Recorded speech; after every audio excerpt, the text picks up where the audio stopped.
Vamos a pedir que el Señor en esta tarde nos muestre algunas cositas interesantes acerca de su palabra y sobre todo lo que les acabo de decir, hermano.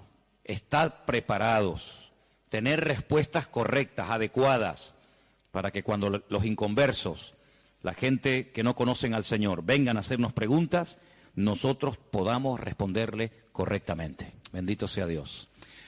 Señor, te damos muchas gracias en esta tarde porque en tu palabra, palabra viva, palabra eficaz, encontramos las respuestas, la solución a muchas cosas que el mundo se pregunta e ignora. Te pedimos, Dios mío, en el nombre bendito y poderoso de tu amado Hijo Jesús, que todo lo que compartamos en esta tarde sea de bendición, sobre todo para los que están buscando la verdad, para los que quieren adquirir conocimiento y conocer la verdad, verdad que les hará libres. Ayúdanos en esta tarde, Señor, a la luz de tu palabra, a dar respuestas a tantos interrogantes y preguntas que la gente tiene hoy en día. Nos ponemos en tus manos y pedimos que nos des luz y claridad en tu palabra, para que podamos, Dios mío, creer adecuadamente, estar firmes en la fe, sin titubear, sabiendo en quién hemos creído. Ponemos este tiempo de estudio en tu palabra, en el nombre bendito de Jesús. Amén y amén. Bendito sea el Señor. Hermanos, quiero llevarles a 4 textos para comenzar. Y el primero va a estar en Jueces capítulo 11. Nos vamos a lo que llamamos Antiguo Testamento, al capítulo 11 del libro de los Jueces. Y vamos a leer concretamente el versículo 40. Jueces, repito, capítulo 11, versículo 40. Y dice la palabra del Señor lo siguiente. Presten atención a lo que dice ahí nuestro Dios. Jueces 11, 40. Y se hizo costumbre en Israel que de año en año fuesen las doncellas de Israel a endechar a la hija de Jefté, Gaaladita, 4 días en el año. Fíjense la palabra costumbre. Se hizo costumbre, no era costumbre hasta ese tiempo. Antes nadie se iba 4 días por el campo, por el monte, a llorar, a endechar a la hija de nadie. Pero ocurrió algo, ustedes conocen que Jefté hizo un juramento que fue una auténtica locura, y fue la de presentar a su hija en sacrificio al Señor. Y entonces dice la palabra de Dios que a partir de ese día se convirtió en una costumbre en Israel que las jóvenes, que las chicas se fueran por los campos llorando, endechando, lamentándose de lo que le había ocurrido a la hija de Jefté. ¿Era un mandamiento bíblico? ¿Era algo que Moisés enseñó al pueblo de Israel en el desierto? No.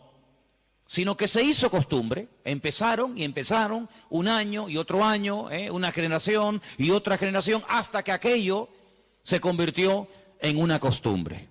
Y quiero en esta tarde que ustedes se den cuenta de que una cosa es la costumbre, la cultura, las tradiciones, y otra cosa muy diferente es lo que manda y ordena el Señor en su palabra. A nosotros nos tiene que dirigir la palabra de Dios, no las costumbres de las naciones. No, es que esta costumbre, esta tradición lleva 500 años celebrándose en mi país o donde sea. Bueno, los años que se llevan celebrando las costumbres, cualquiera que sean, no le dan credibilidad a la costumbre. Durante muchos siglos era normal salir a una plaza pública y torturar o quemar a una persona, y todo el mundo iba como si fuera un espectáculo público, ¿verdad? Porque era la costumbre de la época. Bueno, pero eso no significa que como era la costumbre, pues está bien. Cuidado, la palabra costumbre, hábito, aparece desde un punto de vista positivo y desde un punto de vista negativo. Por ejemplo, la Escritura dice en el Evangelio según San Lucas que el Señor Jesucristo, conforme a su costumbre, iba el sábado a la sinagoga. Bueno, pero es que hay costumbres buenas, ¿sí? Y hay costumbres malas. En este caso era una costumbre que no tiene nada que ver con la palabra, pero como ya la gente lo hacía, pues el otro lo hacía y el otro lo hacía, y yo creo que ya después de años ni la gente sabía realmente el origen de esa costumbre, pero ya como que formaba parte de la cultura de la época. Quédense con ese detalle. Nos vamos al libro de Isaías, capítulo 2.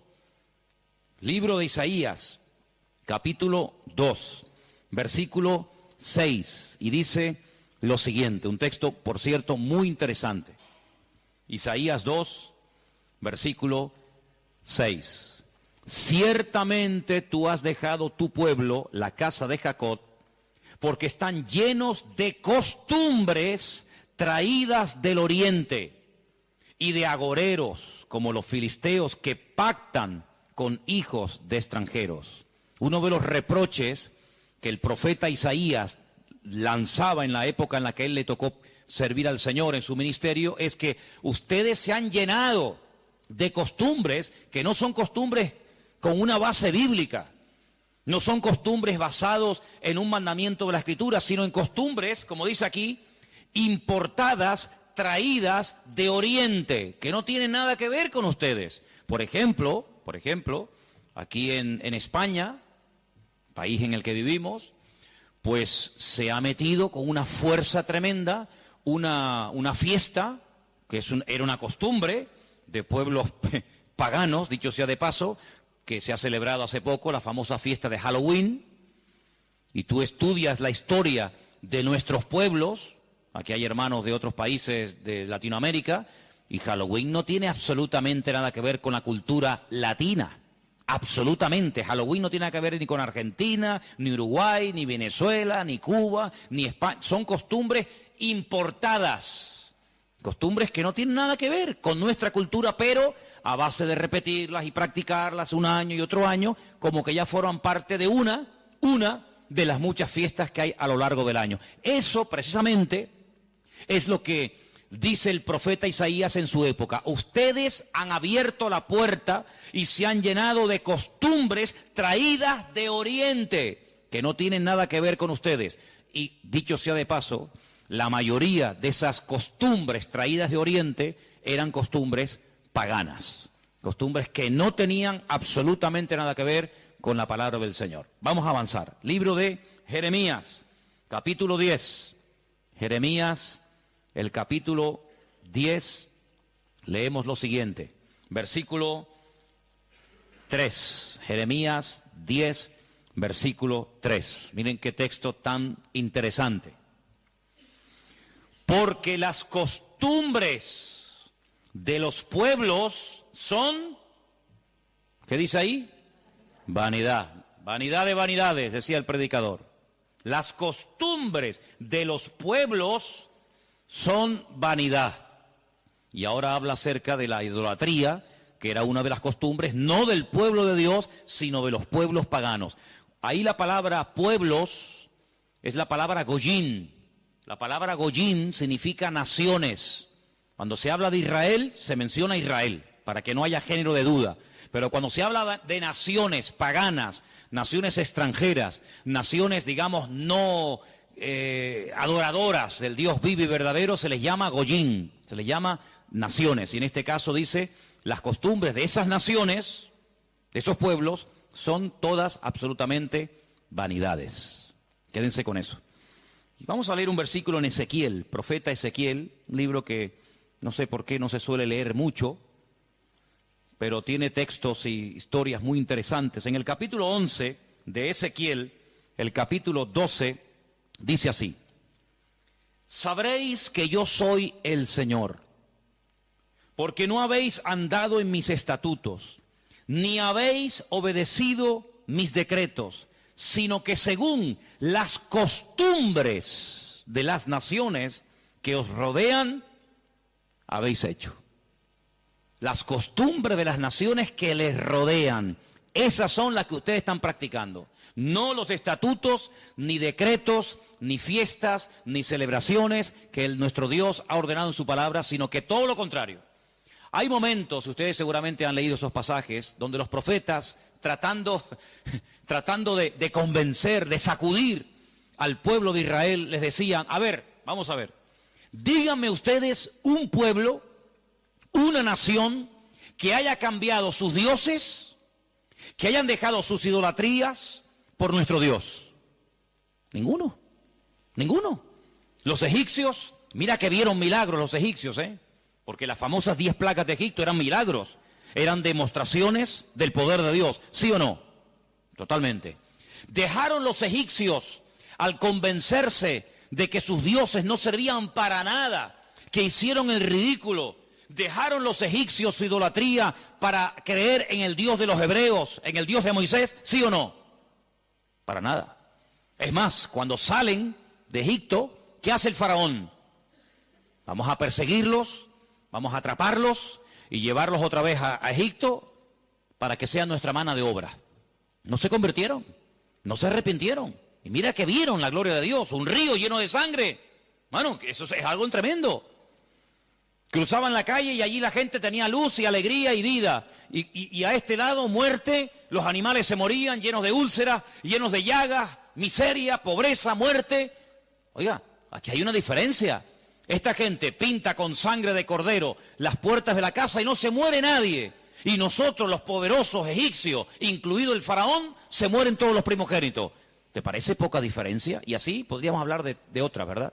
Se convirtieron, dejaron su idolatría por el Dios de Abraham, de Isaac y de Jacob. No.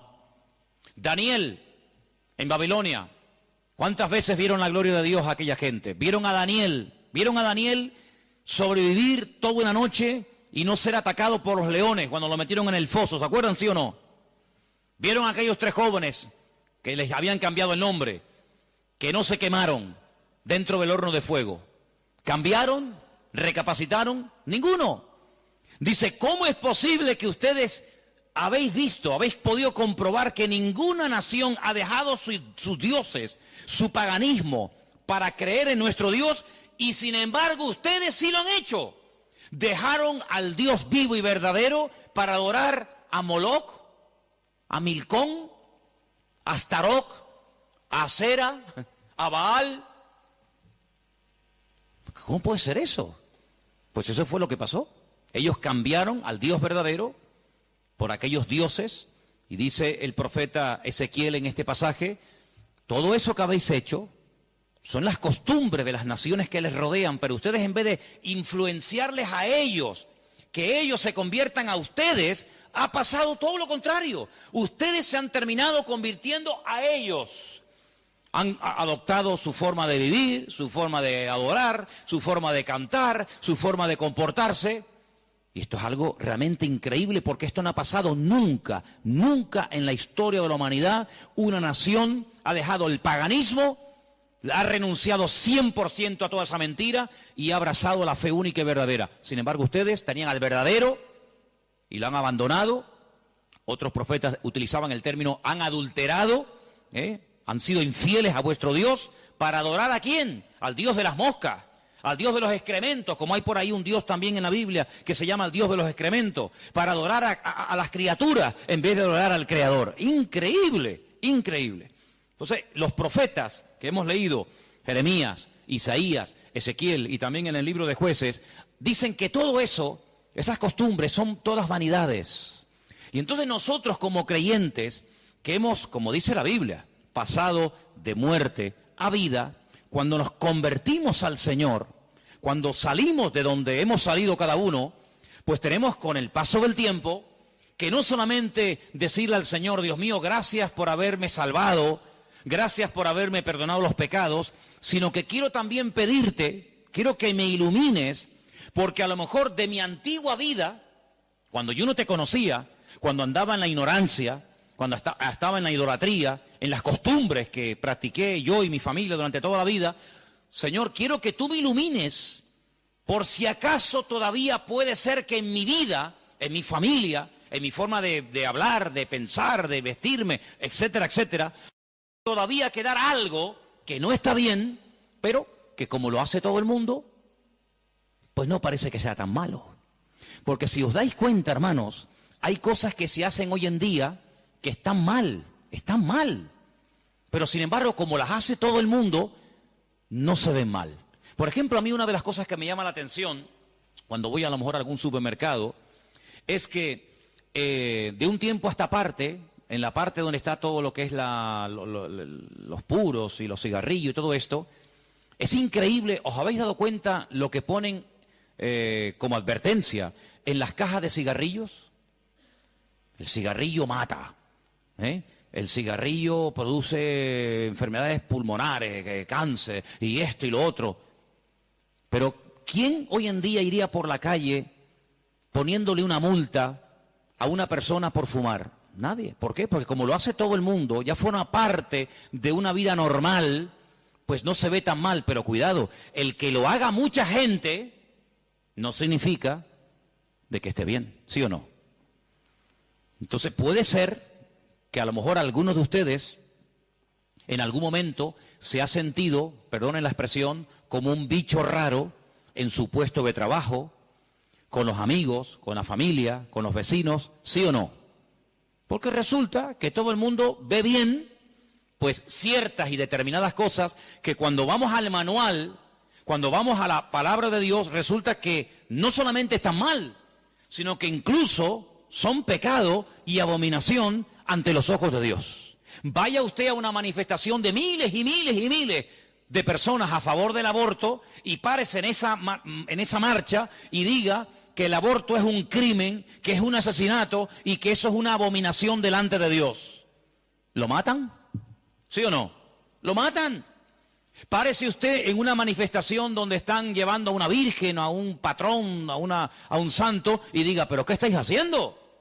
Si nuestro Dios prohíbe todo esto, si eso es abominación delante de nuestro Dios, si en la base mínima, que son los 10 mandamientos, ya se prohíbe categóricamente todo esto, ¿te matan? ¿Por qué? Porque es que esto se ha practicado. Y claro, después ves ahí al alcalde, y ves al teniente alcalde, y ves al concejal de no sé qué, y ves a fulanito de tal, y incluso al rey, y ves a la reina, y ves a la... Entonces parece que como que no está tan mal, porque lo practica mucha gente. Y quiero decirte, querido hermano, que en algún momento de tu vida puede ser que tú te sientas como que vas contracorriente, como que la gente como que no te entiende y como que tú estás en otra frecuencia, en otra onda, y es como algo imposible de que lleguen a un entendimiento. Pero al fin y al cabo yo pregunto, hermanos, ¿nosotros a quién tenemos que agradar? ¿A quién tiene que agradar usted? ¿A nuestro Dios, sí o no? Bueno, pues si por agradar a Dios me pongo en contra de la familia, ¿estás dispuesto a pagar el precio? ¿Para qué te vas a bautizar? Con la edad que tú tienes. Si a ti ya te bautizaron tus padres cuando eras pequeñita, no lo pueden entender. Pero saben, hermanos, nosotros, repito, primero a quien tenemos que rendir cuentas a nuestro Dios. Y en segundo lugar, tarde o temprano, como dije el domingo pasado, la fe. Y cuando hablo de la fe, yo no me refiero solamente a la creencia, sino me refiero, cuando hablo de la fe, también aglutino nuestro estilo de vida. Porque nuestra fe es un estilo de vida. Somos diferentes, ¿sí o no? Somos diferentes. Somos diferentes a la hora de hablar, a la hora de pensar, a la hora de reaccionar ante una situación. Somos diferentes, lo queramos reconocer o no, somos gente diferente. Eso incluye también el concepto fe. No solamente que creo en un Dios, en un cielo, en un infierno, en la Biblia como palabra de Dios, sino que la fe me lleva a una serie de cambios. Bueno, pues en ese paquete de mi estilo de vida, yo tengo que pararme y decir, ¿lo que estamos haciendo forma parte de una base bíblica o de costumbres que se han ido traspasando de padres a hijos, de generación en generación? Y yo, como he formado parte toda la vida, evidentemente, de este sistema de vida del mundo, pues las he incorporado como algo normal, pero nunca me paré a preguntarme si lo que yo estaba practicando, si lo que yo estaba creyendo era de Dios o era algo totalmente antibíblico. ¿Quién te convenció a ti? ¿Cuándo te diste cuenta de que adorar imágenes no era de Dios? Algunos de ustedes lo hicieron toda la vida. Pero llegó un momento en el que dijiste, esto no es de Dios, ¿sí o no? El que fue ladrón, el que fue drogadicto, el que practicó la prostitución o cualquier otro pecado. Hay un momento en la vida en el que a la luz de la Escritura, oyendo los mensajes, las predicaciones, leyendo la Biblia, el Espíritu, ¡pam!, te golpeó, ¿sí o no? Te tocó y dijiste, que va, yo no puedo seguir por este camino. Y cuanto más profundices en la Biblia, cuanto más profundices en la palabra, te das cuenta de que uno tiene que cambiar en todo, forma de hablar, a veces, ¿por qué no decirlo?, hasta en la forma de vestir, ¿sí o no? Hombre, vamos a ver, si por ejemplo una chica que está ejerciendo la prostitución esta tarde se convirtiera al Señor, seguramente la forma como esa chica se viste, que está diseñada para seducir, para atraer, para llamar la atención, pues cuando esa chica se convierta al Señor, lo más probable es que el Espíritu le ponga en su corazón que la forma como viste, pues es una forma que tiene una finalidad, pero que esa finalidad en absoluto la tengo que llevar a cabo en un culto. Por lo tanto, seguramente, en un momento determinado, el Señor le pondrá en su corazón, oye, vístete un poco más decentemente, más ¿sí o no? Seguramente que sí. Y el que toda la vida ha estado robando o toda la vida ha estado haciendo daño, seguro que el Espíritu le va a hablar en ese área de su vida. Pero luego hay otras cosas, como hemos leído, costumbres, que como que no las vemos tan mal. Y hemos visto a la luz de la palabra de Dios, solamente les di 4 textos, están ahí grabados por si los quieren después volver a leer, 4 versículos donde tenemos que analizar y preguntarnos las costumbres, no los mandamientos. Las costumbres que estamos llevando a cabo son bíblicas, son de Dios. Y ahora vamos a pasar al tema que la gente nos pregunta mucho por internet. ¿Qué opinan ustedes acerca de estas fiestas navideñas? ¿Puede un cristiano? ¿No puede un cristiano? ¿Está bien esto? ¿Está bien aquello? Bueno, lo primero que tenemos que partir de la base es la siguiente. Nadie, absolutamente nadie, desde que el cristianismo o desde que Cristo vino a este mundo, y mira que lo han intentado, nadie sabe exactamente el día en el que nació el Señor Jesucristo. Nadie. A lo largo de la historia se ha especulado, incluso, si ustedes se meten a estudiar este tema, incluso algunos llegaron a predicar y a enseñar en sus respectivos congregaciones o ministerios que Jesús nació entre marzo y abril. Otros entre septiembre y octubre. Y así diferentes opiniones.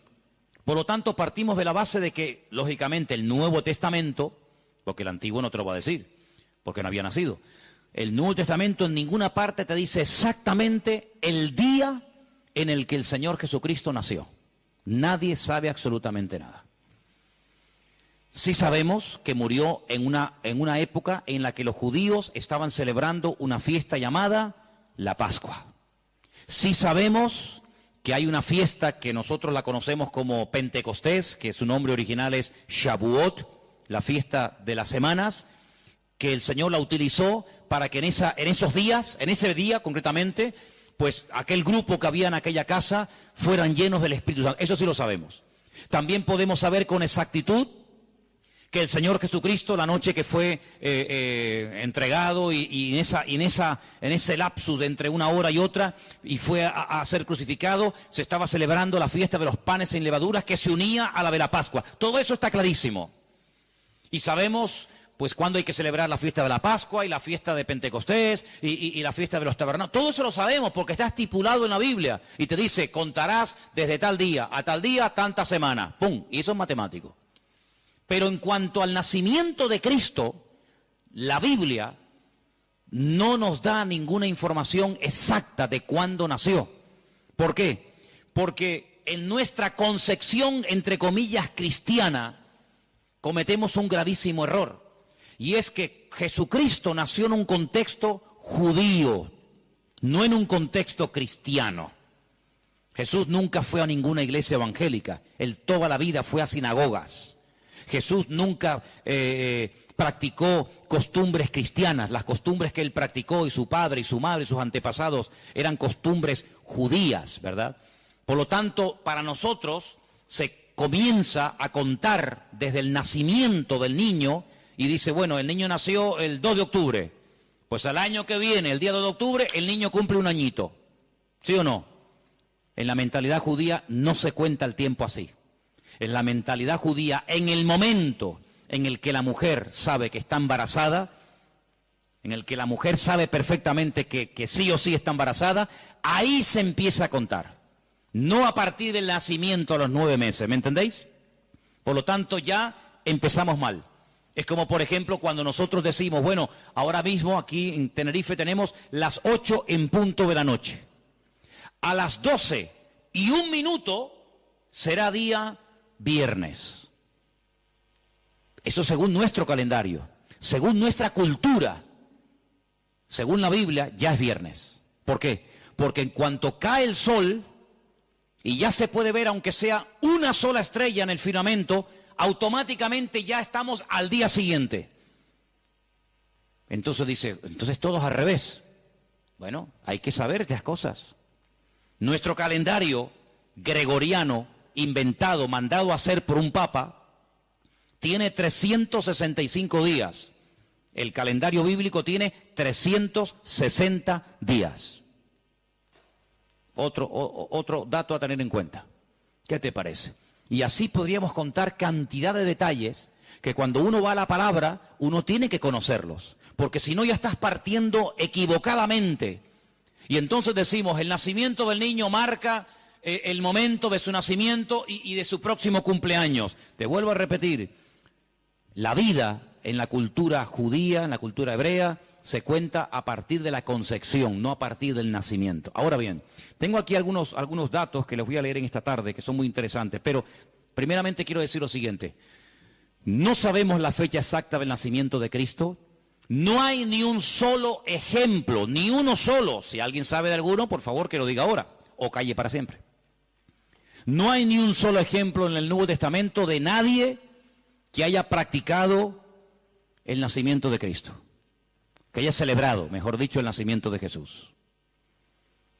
La única fiesta que nos obligó el Señor a recordar frecuentemente fue, dice, haced esto, háganlo en memoria de mí. Y cada vez que comáis este pan y cada vez que bebáis de esta copa, mi muerte estáis anunciando hasta que yo vuelva. Es una orden. Yo sé que hay movimientos cristianos o evangélicos que no practican esto de tomar pan y vino asiduamente, porque dicen que es algo simbólico. Bueno, yo solamente lo digo con todo mi respeto, no saben lo que se pierden. Y es una interpretación incorrecta. Yo creo que es bíblico y estamos todos de acuerdo, ¿sí o no? Que hay que partir el pan y el vino. Hombre, hay iglesias que lo hacen todos los domingos. Elena, por ejemplo, se crió en una iglesia que todos los domingos, sí o sí, todos los domingos a la mañana, se llama culto de comunión. Por eso, porque se da la comunión. Hay iglesias que lo hacen una vez al mes, otras iglesias una vez al año, etcétera, etcétera. Pero que hay que hacerlo, hay que hacerlo. Pero Jesús nunca dijo, los discípulos nunca dijeron, Pablo nunca escribió, Pedro nunca escribió, Santiago nunca escribió, ningún discípulo escribió, y también tenéis que recordar todos los años el nacimiento del Mesías. No. Mira, recordamos cuando partió el pan y el vino e inauguró el nuevo pacto. Recordamos su muerte, claro. Recordamos su resurrección. Recordamos la venida del Espíritu Santo en el día de Pentecostés. Recordamos un montón de cosas, pero bíblicamente no te puedo demostrar, no lo puedo hacer. Te estaría mintiendo. No te puedo demostrar bíblicamente que los primeros cristianos celebraban el nacimiento de Cristo. No lo hacían. Ni siquiera es un mandamiento de la Biblia el celebrar dicha fiesta. Entonces te estoy dando información para que lo sepas. La fecha exacta del nacimiento de Cristo no se encuentra registrada en el Nuevo Testamento. Ahora, el famoso día 25 de diciembre ha sido un día que en el mundo pagano, en el mundo greco-romano, ustedes saben que estaban los babilónicos, luego vinieron los medos persas, a continuación los griegos y después los romanos. El Antiguo Testamento, lo que llamamos vulgarmente Antiguo Testamento, termina con el imperio medo-persa. Pero cuando empezamos a leer el Nuevo Testamento, nos encontramos a los romanos. Y tú dices, ¿pero y los griegos? ¿Ves? La Biblia no te da información sobre los griegos. Pero entre el Antiguo y el Nuevo Testamento, que hay 400 años de silencio, ¿sabían eso, no? Nuestro Antiguo Testamento, ¿cuál es el último libro del Antiguo Testamento según nuestra Biblia? Malaquías. Pero cuando tú vas a una Biblia hebrea, tú te das cuenta que el último libro del Antiguo Testamento no es Malaquías, es Segunda de Crónicas. Da igual, el orden no altera los factores, ¿no? Sea uno, sea otro, son exactamente los mismos, aunque el orden es diferente. Pero cuando se termina de escribir, cuando el último profeta del Antiguo Testamento terminó su mensaje, supongamos que fuera Malaquías, hasta que encontramos al siguiente profeta predicando. ¿Y quién fue el siguiente profeta entre el Antiguo y el Nuevo predicando? ¿Quién fue? Juan el Bautista. Hay 400 años de silencio. No hubieron profeta entre Malaquías y Juan el Bautista. ¿Y cómo se guiaba la gente? Por la palabra.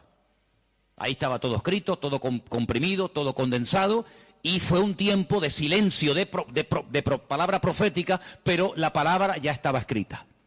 Luego la gente querían palabra, vayan a la palabra, valga la redundancia, vayan a la escritura y ahí encuentran todo. Bien. Entonces cuando vamos a estudiar la palabra de Dios, nos encontramos que ese imperio que no aparece en el Antiguo Testamento, que son los griegos, que aparece en esos famosos libros que yo he recomendado muchas veces que lean, Primera y Segunda de Macabeos, que son la familia de los Macab, que significa martillo en hebreo. Los macabeos son los que martillaban, los que machacaban. Y en estos días en Israel se está celebrando una fiesta que no tiene una base, vamos a decir, bíblica, sino es un mandamiento bíblico el cumplirla, vaya, pero que es una fiesta que en estos días ya se está celebrando, y les voy a demostrar que Cristo la celebraba, aunque no era mandamiento, Él la celebraba, y es una fiesta que se llama la fiesta de Hanukkah. Y por eso ustedes cuando van a Israel van a encontrar que hay dos modelos de candelabro diferentes. Está el famoso menorá, que tiene 7 brazos, y después se encuentran la Hanukkía. Menorá es el de 7, Hanukkía es el de 9. Y tú dices, ¿qué diferencia hay entre uno de 7 y uno de 9? Bueno, te lo voy a decir. El candelabro de 7, la menorá, era el que se utilizaba primeramente en el tabernáculo y después en el templo, pues para iluminar. No había luz eléctrica, no había un interruptor y se encendía la luz, sino que se ponía aceite, ¿verdad? Se iluminaba para que el sacerdote pudiera moverse y pudiera ministrar en el templo, ¿verdad? Ya dimos en su día una explicación de que el primer versículo, quédense con este dato, el primer versículo de los primeros 5 libros de la Biblia, Génesis 1.1, Éxodo 1.1, Números 1.1, Levítico 1.1 y Deuteronomio 1.1, nos explican todo lo que tiene el menorá. ¿Cuántas palabras tiene en hebreo el primer versículo de Génesis? 7 brazos. Otra característica de la menorá la encontramos en Éxodo 1.1 y así sucesivamente, pero no voy a entrar en detalles acerca de eso.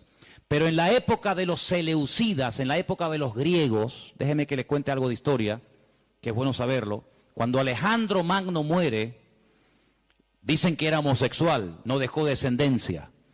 Es el único imperio que pervive después de la muerte del emperador, pero no en sus hijos, sino en sus generales. Por eso Daniel, cuando está en Babilonia, dice que él vio a un leopardo con 4 cabezas.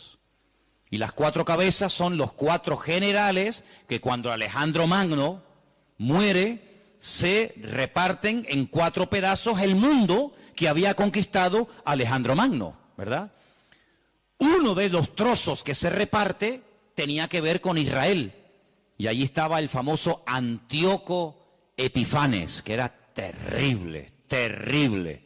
Ese fue el que se atrevió a meter a un cerdo dentro del lugar santísimo y sacrificarlo y de esa manera, humillar y avergonzar a Dios y en fin, tantas cosas, ¿no? Esa es la famosa abominación desoladora, la profanación del lugar santísimo. En esa época de los griegos había una familia compuesta por una serie de hermanos que se propusieron restaurar la vida política y espiritual de Israel. Los griegos dominaban, el templo lo habían convertido en un gimnasio, habían impedido los sacrificios y aquello era un desastre. Esta familia se levanta, primero un hijo, después el otro hermano, todos murieron como mártires, es una historia tremenda. Y estos macabeos, que no se llamaban macabeos, sino una especie de apodo, los que martillaban, los que golpeaban, pelearon militarmente, cuerpo a cuerpo con los griegos y los derrotaron, los vencieron, los echaron de Israel y restauraron el culto en el templo. Pero resulta que el aceite que se utilizaba para las lámparas del candelabro, en este caso de la menorá, no llegaba, porque lleva un proceso y se tarda un tiempo en elaborar ese aceite específico para la menorá. Había muy poco aceite. ¿Qué ocurrió? Oraron al Señor y el Señor hizo que la poca aceite que quedaba durara milagrosamente más tiempo de lo que habitualmente duraba. A partir de ese momento, para recordar el milagro de que el Señor permitió que el aceite durara más tiempo de lo habitual, se comenzó a celebrar la fiesta de la Hanukkah, la fiesta de las luces, la reinauguración del templo. Entonces, en esta época del año, para recordar ese milagro, se enciende con la vela del centro, cada día una vela diferente, hasta llegar a 9 velas, porque ese fue el tiempo que duró el aceite. Y eso es lo que significa la fiesta de Hanukkah. Ahora ustedes pueden ver, dice, y Jesús subió al templo a la fiesta de la dedicación del templo. Y tú dices, ¿qué fiesta es esa? Porque ahí no dice Pascua, ahí no dice Pentecostés, ahí no dice Tabernáculo, dice a la fiesta de la dedicación del templo. Pero si el templo ya estaba inaugurado cuando Cristo vivía. Pero era la fiesta en la que se recordaba la reinauguración del templo cuando los macabeos derrotaron a los seleucidas, a los griegos, y entonces esa era la fiesta de Hanukkah que Cristo la celebraba, Juan capítulo 10. Entonces Cristo, que sabía la historia de esa fiesta, dice, yo soy la luz del mundo.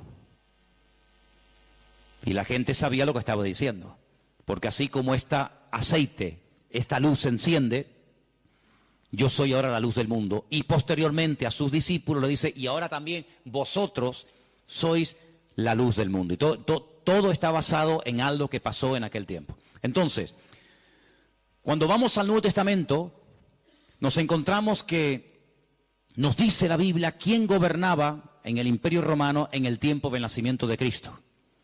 Pero cuando se hace el calendario gregoriano o cristiano, vaya, el que tenemos ahora mismo nosotros, se cometió una gravísima equivocación. Algunos calculan que del verdadero calendario bíblico al que usamos actualmente puede haber una diferencia entre 4 y 6 años.